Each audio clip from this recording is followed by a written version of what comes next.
The scene, again, is Long Island City, and the motive was the same.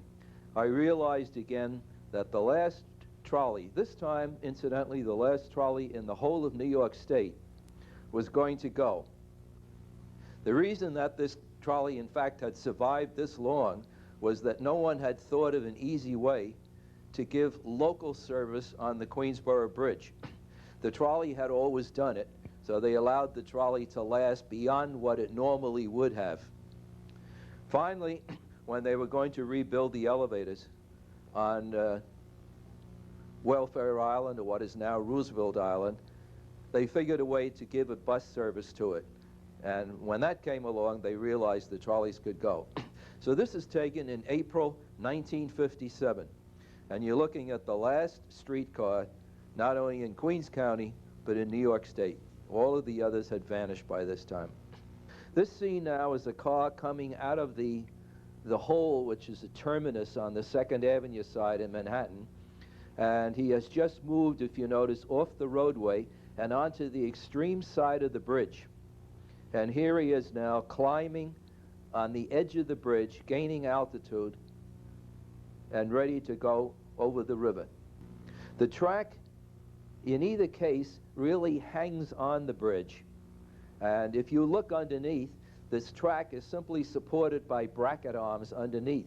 There's no structure under this trolley. It's just supported by bracket arms. But the trolleys, of course, were light vehicles, and as a result, this was fairly safe.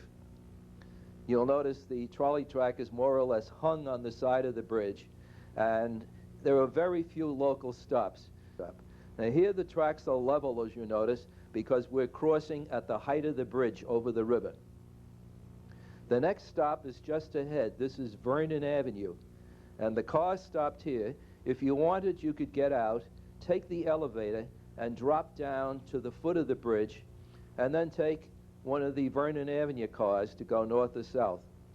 Beyond here now, you'll notice you're going downhill toward Queens Plaza. As we get toward Queens Plaza, you'll be able to see the elevated line of the number 7 line. There it is right overhead. Still running today, and there's a car on it. And here the trolley track went right underneath the number 7 line. And as it got toward the end of the line, it had one problem. It had to swing across the automobile lanes to get on the north side of the plaza. And this was always something of a problem to run against traffic. Here's the car making this steep turn against traffic, swinging over to the north side of the bridge, and then running into its little stub terminal here. There is Jackson Avenue, or Northern Boulevard, in the background. These last cars that were used for this service were reasonably new. They came from New Bedford, Massachusetts, and were made in 1948. So by the time they came here, secondhand, to Queens Plaza, they weren't too terribly old.